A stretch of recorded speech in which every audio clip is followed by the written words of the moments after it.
Hello friends, welcome to our channel Mr.Jabastin. நம்ம சேனலில் ரெகுலராக டிஜிட்டல் மார்க்கெட்டிங் ரிலேட்டட் நிறைய வீடியோஸ் பார்த்துட்டு இருக்கோம். முக்கியமாக நிறைய பிஸ்னஸ் ஓனர்ஸ் அதனால் பயனடைச்சிட்டு வராங்க. அந்த வருஷம் இன்றைக்கி நம்ம பார்க்க போகிற வீடியோ என்னன்னு பார்த்தீங்கன்னா, லாஸ்ட்டாக ஒரு வீடியோ போட்டிருந்தேன். அதாவது யூடியூப் ஷார்ட்ஸ் போகிறவங்களுக்கு பெரிய ஆபத்து அப்படின்னு சொல்லிட்டு ஒரு வீடியோ போட்டிருந்தேன். அந்த வீடியோ பார்த்துட்டு பர்சனலாக நிறைய பேர் எனக்கு டெக்ஸ்ட் பண்ணாங்க. என்னன்னா, sir first of all YouTubers வச்சு மார்க்கெட்டிங் பண்ணலாமா, அதையே பண்ணணும், அதனால் என்னென்ன பெனிஃபிட்ஸ் இருக்குது, அப்போது இன்ஃப்ளூயன்ஸ் மார்க்கெட்டிங்னால என்னென்ன ஒரு அவேர்னஸ் இல்லை, அதை முதல்ல தந்துட்டு தான் நான் அந்த வீடியோ போஸ்ட் பண்ணியிருக்கோம். அந்த இடத்துல ஒரு சின்ன தப்பு பண்ணிட்டேன். ஸோ இந்த வீடியோ பார்த்துட்டு அந்த வீடியோ பாருங்கள், அப்போ தான் புரியும்.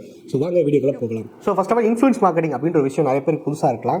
பட் எனக்கு கேட்டிங்கன்னா டிஜிட்டல் மார்க்கெட்டிங் ஃபீல்டில் ஒரு பாஸ்ட் 5 to 7 இயர்ஸாக இது ட்ரெண்ட் ஆகிட்டு இருக்க ஒரு விஷயம் தான். ஸோ டிஜிட்டல் மார்க்கெட்டிங் அப்படின்ற விஷயத்துக்கு இது ரொம்ப புதுசுன்னு கேட்டிங்கன்னா, எனக்கு கேட்டிங்கன்னா இது ஒரு ட்ரெடிஷ்னல் மார்க்கெட்டிங் தான். எப்படின்னு கேட்டிங்கன்னா, அந்த காலத்தில் பார்த்திங்கன்னா ஒரு ஹீரோஸை வச்சு நிறைய ப்ராடக்ட்ஸை ப்ரொமோட் பண்ணுவாங்க. பெப்சியில் ஆரம்பித்து டாடா டோக்கோமோ, அப்புறம் இந்த பக்கம் ஷாருக் கான் நிறைய விளம்பரம் பண்ணுவாங்க, சல்மான் கான் நிறைய விளம்பரம் பண்ணிருக்காங்க. ஸோ நிறைய இன்றைக்கும் ட்ரெண்ட் ஆகிட்டு தான் இருக்குது. அதாவது ட்ரெண்ட் மீன்ஸ் இன்றைக்கும் நிறைய பேர் பண்ணிட்டு தான் இருக்காங்க. டெலிவிஷன் எப்போ அவுடேட் ஆச்சோ, அதாவது டெலிவிஷன் நிறைய பேர் பார்க்க நிப்பாட்டிட்டாங்க, எல்லாருமே மொபைலுக்குள்ளே வந்துட்டாங்க.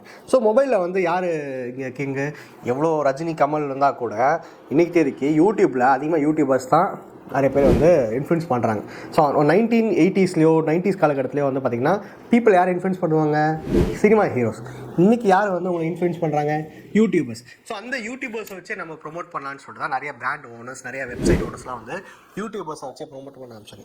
யூடியூபர்ஸ் மட்டும் இல்லை, இன்ஸ்டாகிராம். சார் ரெண்டு பெரிய வித்தியாசம் கேட்டீங்க. யூடியூப்பில் போகிற கண்டென்ட் தூக்கி இன்ஸ்டாகிராம் போட்டு இன்ஸ்டாகிராம் இன்ஃப்ளூயன்ஸாக மாறுறாங்க.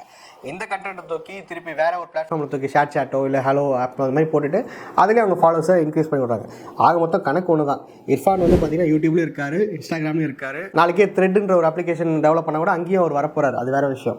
ஸோ அந்த ஹோல் பார்த்திங்கன்னா எல்லாமே இன்ஃப்ளூயன்ஸ் மார்க்கெட்டிங் தான் கணக்கு வரும். இப்போ நான் ஒரு வெப்சைட் வச்சுருக்கேன்ப்பா, இன்னும் வெப்சைட்டுக்கு ப்ரொமோஷன் பண்ணுறதுக்கு இவங்ககிட்ட கேட்கலாமான்னு கேட்டிங்கன்னா கண்டிப்பாக கேட்கலாம். நிறைய இன்ஃப்ளூயன்சஸ் இருக்காங்க, நம்ம தமிழ்லையும் சரி பேன் இண்டியா லெவலில் எக்கச்சக்கமான இன்ஃப்ளூயன்சஸ் இருக்காங்க. பட் பிரச்சனை என்னென்னா, நிறைய பேர் பண்ணுற தப்பு, இப்போ இவ்வளோ ஃபாலோஸ் வச்சுருக்காருப்பா, அப்போ எவ்வளோ வேணால் செலவு பண்ணோம். இப்போ என்ன கேட்டிங்கன்னா, பெரிய யூடியூபர் ஒரு இப்போ ரீசெண்டாக இப்போ சொன்ன இர்ஃபான், அவர்கிட்டலாம் போய் நீ இன்ஃப்ளூயன்ஸ் மார்க்கெட்டிங் பண்ணிங்கன்னா ஒரு பெரிய தொகை கேட்பாங்க. ஆனால் அக்யூரேட்டாக அது யூடியூப்பில் சொல்ல முடியாது. அது எப்படி சொல்லலாம் நீ பண்ணியிருக்கேன்னு கேட்டிங்கன்னா, எனக்கு கிளைண்ட்ஸ் நிறைய பேர் பண்ணியிருக்காங்க, அதை வச்சு சொல்கிறேன். ஓகே, இர்ஃபான் தவிர்த்து நிறைய பேர் இருக்காங்க இன்னமும், ஓகேவா? அவங்களும் சில ஆயிரங்கள்லேருந்து பல லட்சங்கள் கூட கேட்கலாம். தப்பு கிடையாது மீன்ஸ் அவங்களோட பொட்டன்ஷியல் அந்த மாதிரி இருக்குது. நான் கூகுள் ஆட்ஸ்க்கு செலவு பண்ணுற இவ்வளோ தொகையை நான் இந்த இதுக்கும் நான் செலவு பண்ணேன். ஏன்னா ஒரு டிஜிட்டல் மார்க்கெட்டராக நான் கூகுள் ஆட்ஸ்க்கும் செலவு பண்ணணும், ஃபேஸ்புக்லேயும் செலவு பண்ணுவேன். எங்கெங்கெல்லாம் எனக்கு வாய்ப்புகள் இருக்கோ அந்தந்த இடத்துல அந்த செலவு பண்ணி நான் டிராஃபிக் எடுத்து வரணும். என்னது அப்போ தான் நான் டிஜிட்டல் மார்க்கெட்டர். எனக்குன்னு ஒரு கொள்கை கோட்பாடு இருக்குன்னு சொல்லிட்டு நான் அந்த மாதிரி பண்ணேன்னா என்னது நான் ஒரு டிஜிட்டல் மார்க்கெட்டர் கிடையாது. என்னோட போஸ்டிங்கை தூக்கிறதுக்கு இன்னொருத்தர் வந்துடுவார். ஸோ இன்ஃப்ளூயன்ஸ் மார்க்கெட்டிங் பண்ணணும். நான் எனக்குன்னு ஒரு கோல் இருக்குது. அப்படின்னா நான் என்னோட கிளைண்ட்டுக்கு பண்ணுறேன்னு வச்சுக்கோங்களேன். ஃபார் எக்ஸாம்பிள், நான் என்னோட கிளைண்ட் ஒரு ஃபுட் ப்ராடக்ட்ஸை செல் பண்ணுறாருன்னா நான் கண்டிப்பாக டெக் சம்மந்தமான ஒரு இன்ஃப்ளூயன்சர்கிட்ட நான் போகவே மாட்டேன், ஓகேவா? ஏன்னா டெக் சம்மந்தப்பட்ட இன்ஃப்ளூயன்சர் யாரை ஃபாலோ பண்ணுவோம், யார் அவங்களாம் ஃபாலோ பண்ணுவாங்க. எனக்கு ஒரு டெக்னாலஜிக்கெலாம் ஒரு நாலேஜ் வேணும்ப்பா, டெக்னாலஜிக்கெலாம் ஒரு சில வீடியோஸ் எனக்கு எக்ஸைட் ஆகும்ப்பா பார்க்கறதுக்கு அப்படின்றவங்க தான் டெக் பாஸையோ தமிழ் டெக்கையோ ஃபாலோ பண்ணுவாங்க. இப்போ அவங்க இந்த மாதிரி ஒரு ஆர்கானிக்காக ஒரு ப்ராடக்ட்ஸ் இருக்குது, இதை நீங்கள் வாங்கி பயன்படுதுன்னு சொன்னால் கீழே கமெண்ட்டில் கழுவி ஊற்ற ஆரம்பிச்சிடுவாங்க. ஃபஸ்ட்டு விஷயம் அது வேறு, நமக்கு தேவையில்லாத விஷயம். வெப்சைட் விசிட்டர்ஸ் வருவாங்களா யோசிச்சு பாருங்க, ஓகேவா? இது ஒரு ஃபுட் பிளாக் போடுறவங்களோ, ஃபுட்டு இப்போ மெட்ராஸ் சமையல் மாதிரி ஒரு மேமோ இல்லை ஒரு அம்மா சமையல் மாதிரி ஒரு சேனல் வச்சுக்கவங்களோ கிட்ட அவங்கக்கிட்ட போய் நான் அந்த ஃபுட்டை பற்றி ரிவ்யூ பண்ணுங்கள், இந்த ஃபுட்டை பற்றி ரிவ்யூ பண்ணிட்டு எங்கள் வெப்சைட்டுக்கு ப்ரொமோட் பண்ணுங்கன்னா கரெக்டான ஒரு நீச்சுன்னு சொல்லுவாங்க. பேர் NICH அப்போ ப்ரொனவுன்ஸ் பண்ணால் மன்னிச்சுக்கோங்க. ஸோ இந்த நம்மளோட பிஸ்னஸ் நீச் இது. இந்த நீச்சுக்கு சம்மந்தப்பட்ட இன்ஃப்ளூயன்சர்ஸ் யாரும் தேடணும், ஓகேவா? இது யாருமே தேடலை. பிளைண்டாக இவ்வளோ லட்சம் வியூஸ் போதுப்பா இவருக்கு, இவ்வளோ லட்சம் கோடி பேர் பார்க்குறாங்கப்பா இவங்களுக்கு அப்படின்னு சொல்லிட்டு பிளைண்டாக போய் ப்ராஜெக்ட் கொடுக்குது. எத்தனை லட்சம்னா பரவாயில்ல. ஏன்னா யோசிச்சு பாரு, 20 லட்சம் வியூஸ் போகுது, அதில் நமக்கு ஒரு 10% ஆடியன்ஸ் வந்தால் அதுவே 20,000 ஆர்டர்ஸ் இருந்தது. 20 ஆர்டர்ஸ்னால் எங்கே அப்படின்னு நினச்சி அப்படியே மெய் மறந்துடுவாங்க. பட் கன்வர்ஷன் ரேஷியோன்றது 1% கம்மியாக கூட சில வாய்ப்புகள் இருக்குது. என்னோட கிளைண்ட்டுக்கு நடந்த உண்மையை சொல்கிறேன். அவர் யூடியூப் ஷார்ட்ஸ் போடுற ஒரு பெரிய இன்ஃப்ளூயன்சர்கிட்ட போய்ட்டு ப்ராஜெக்ட் கொடுத்துருக்காரு, ஓகேவா? முடிஞ்சால் கண்டுபிடிங்க, ஐயில் ஆரம்பித்து யூவில் முடியும், ஓகேவா? அவர்கிட்ட போய் கொடுத்தோனையும் கிட்டத்தட்ட 1.5 லட்ச ரூபா சார்ஜ் பண்ணிருக்காங்க இன்ஃப்ளூயன்ஸ் மார்க்கெட்டிங்க்கு. நான் சொல்கிறது பயந்துடாதீங்க, என்ன சார் 1.5 லட்சம் ஆகுமான்னு கேட்டிங்க. கூகுள் ஆட்ஸ் 100 ரூபாய்க்கு பண்ணுறவங்களும் பார்த்துருக்கேன், ஃபேஸ்புக் ஆட்ஸ் 200 ரூபாய்க்கு பண்ணுறவங்களும் பார்த்துருக்கேன். நம்மளோட பொட்டன்ஷியலை பொறுத்த வரைக்கும் தான். அதே மாதிரி இன்ஃப்ளூயன்ஸ் மார்க்கெட் 5000 ரூபாய்க்கு கூட நான் பண்ணி கொடுத்துருக்கேன் சில கிளைண்ட்ஸுக்கு. அப்படிப்பட்ட நான் சொன்னேன், சார் அவர்கிட்ட கொடுக்காதீங்க, வேஸ்ட்டு, எல்லாம் டைம் பாஸ் ஆடியன்ஸு, அவங்கள ஒரு கன்சிடரே பண்ண மாட்டாங்கன்னு சொன்னேன். இல்லை சார், நீங்கள் வேறு எவ்வளோ பெரிய ஆளுங்க, எந்த வீடியோ போட்டாலும் 20 லட்சம் 30 லட்சம் வியூஸ் போதும் சார். நமக்கு ஒரு 5% கன்வர்ஷன் ரேஷியோ இருக்குமே, 5% ஆஃப் பீப்புள் நம்மகிட்ட வாங்கிட்டு போயிட்டு 1.5 லட்சம் கொடுத்துட்டார். அவருக்கு மொத்தமே 7 சேல்ஸ் தான் இருந்துச்சு. ஆனால் அந்த வீடியோ வந்து டாப் ட்ரெண்டிங்கில் போச்சு. இந்த யூடியூப்லாம் வந்து ஹேஷ்டாக் ட்ரெண்டிங் நம்பர் 1ன்னு சொல்லுவாங்களா அந்த டைமில். இப்போலாம் வந்து பெருசாக ட்ரெண்டிங் 1 அதெல்லாம் பார்க்குறீங்கன்னா எல்லாமே தெரிஞ்சு போச்சு. கிட்டத்தட்ட ட்ரெண்டிங் நம்பர் 1ல் போது எவ்வளோ வியூஸ் எக்கச்சக்கமாக கிட்டத்தட்ட 1.5 கோடி வியூஸ் வந்துச்சு. ஓகேவா? அந்த சேனல்லே வந்து டாப் 5 வீடியோஸில் இன்னமும் அந்த வீடியோ இருக்குது. ஆனால் மொத்தமே 7 சேல்ஸாக வந்துச்சு. நான் சொன்னேன், எவ்வளோ சொன்னேன், அது போகாதீங்கன்னு சொன்னேன். ஏன்னா அவங்க ஃபஸ்ட்டு விஷயம் அவங்களோட நீச்சல் கிடையாது. இவர் செல் பண்ணுற ப்ராடக்ட்டுக்கும் அவங்க பண்ணுற கண்டென்ட்டுக்கும் சம்மந்தமே இல்லை.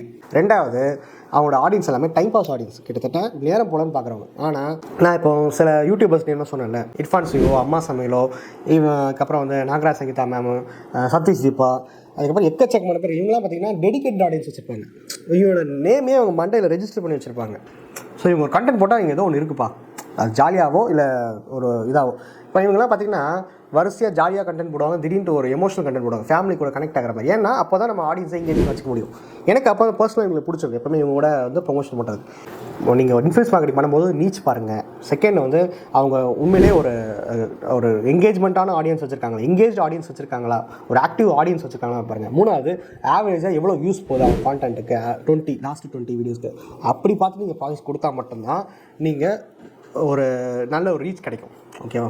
சேல்ஸுன்ற ரெண்டாபட்சம் உங்கள் அட்லீஸ்ட் விசிட்டர்ஸாவது வருவாங்க. வெப்சைட் விசிட்டர் தான். என்னை பொறுத்த வரைக்கும் இன்ஃப்ளூயன்ஸ் மார்க்கெட்டிங்னா நான் கிளைண்ட் கிட்ட சொல்கிறது, சேல்ஸ் எக்ஸ்பெக்ட் பண்ணாதீங்க, டிராஃபிக் எக்ஸ்பெக்ட் பண்ணுங்கள். டிராஃபிக்கை நம்ம கன்வெர்ட் பண்ணிடலாம், ஆனால் டிராஃபிக்கே வரலன்னா. ஸோ எப்போவுமே நான் சொல்கிறது, டெடிகேட் ஆடியன்ஸ் யார் வச்சுக்காங்களோ அவங்ககிட்ட ப்ராஜெக்ட்ஸ் கொடுங்க, நெகோஷியேட் பண்ணுங்கள். முக்கியமாக எனக்கு இன்ஃப்ளூயன்ஸ் மார்க்கெட்டிங் எல்லாம் பண்ணுங்கள். அப்போ தான் வந்து எனக்கு சந்தோஷமாக இருக்குது. ஏன்னா நீங்கள் இவ்வளோ நாளாக ஸ்டார்ஸு நம்ம ஃபேமிலியில் ஒருத்தராக நீங்கள் சில யூடியூபர்ஸ் பார்த்து வச்சுருக்கீங்களா, நீங்கள் எப்போ உங்கள் பிஸ்னஸ்க்கு அப்ரோச் பண்ண போகிறீங்களோ அப்போ தான் தெரியும். ஓகே, எனக்கு என்ன தமிழ் காமர்ஸாக 2000 ரூபா கோர்ஸ் சேல் பண்ணுறதுக்கு நான் அவ்வளோ திட்டுவாங்க. டிஜிட்டல் மார்க்கெட்டிங் நான் ஒரு சர்வீஸ் ப்ரொவைட் பண்ணுறேன், ஒரு வேல்யூ ப்ரொவைட் பண்ணுறேன், எனக்கே அவ்வளோ திட்டுவாங்க. இப்போது நீங்கள் ஒரு ப்ரொமோஷன் பண்ணும்போது யோசிச்சு பாருங்கள், அவங்க எவ்வளோ சார்ஜ் பண்ணுறாங்க அப்படின்னு நினைக்கும்போது நான் எவ்வளோ பெட்டர்னு ஃபீல் பண்ணுங்கள். என்கிட்ட நீங்கள் ப்ரொமோஷன் சொல்ல வேண்டாம், கண்டிப்பாக நான் பண்ணுவேன். ஏன்னா யோசிச்சு பாருங்களேன், என்கிட்ட போய் ஃபுட் ப்ராடக்ட் வாங்கன்னு சொல்ல முடியாது, நான் எந்த ரீசனும் சேர்க்கவே மாட்டேன். உங்களோட ஃபேவரட் யூடியூபர்கிட்ட போய் நீங்கள் ப்ரொமோஷன் கேட்கும்போது தான் என்னடா இப்படி கேட்குறாங்களே நினைப்பீங்க. தப்பு கிடையாது, இட்ஸ் நாட் அ கிரைம். ஏன்னா அவங்களும் கஷ்டப்படுறாங்க, அவங்களும் அவ்வளோ ஆக்டிவான சப்ஸ்கிரைபர்ஸும் வியூவர்ஷிப்பும் வச்சுக்கிறதுக்கு அவ்வளோ மெனக்கெடல் இருக்குது. பட் ரியாலிட்டியை புரிஞ்சுக்கோங்க, எனக்கு தெரிஞ்ச எதுவுமே ஃப்ரீயாக கிடைக்காது. தேங்க்ஸ் ஃபார் வாட்சிங். முக்கியமாக இந்த வீடியோ பார்த்துட்டு அந்த வீடியோ பாருங்கள், அதாவது யூடியூப் ஷார்ட்ஸ் போகிறவங்க நிலைமை என்னாச்சுன்னா, ஏன்னா அதுவும் நம்ம டிஜிட்டல் மார்க்கெட்டாக புரிஞ்சு வச்சுக்கணும். லிங்க் இனிமேல் டிசேபிள் பண்ண போகிறாங்க, பார்த்துட்டு. ஸோ இந்த மாதிரி முக்கியமான வீடியோஸ்லாம் மிஸ் பண்ணாமல் பார்க்கணும்னு வச்சுக்கோங்க, நம்மளோட சேனலை சப்ஸ்கிரைப் பண்ணிக்கோங்க, பக்கத்தில் பெல் ஐக்கானை ப்ரெஸ் பண்ணிக்கோங்க. தேங்க்யூ.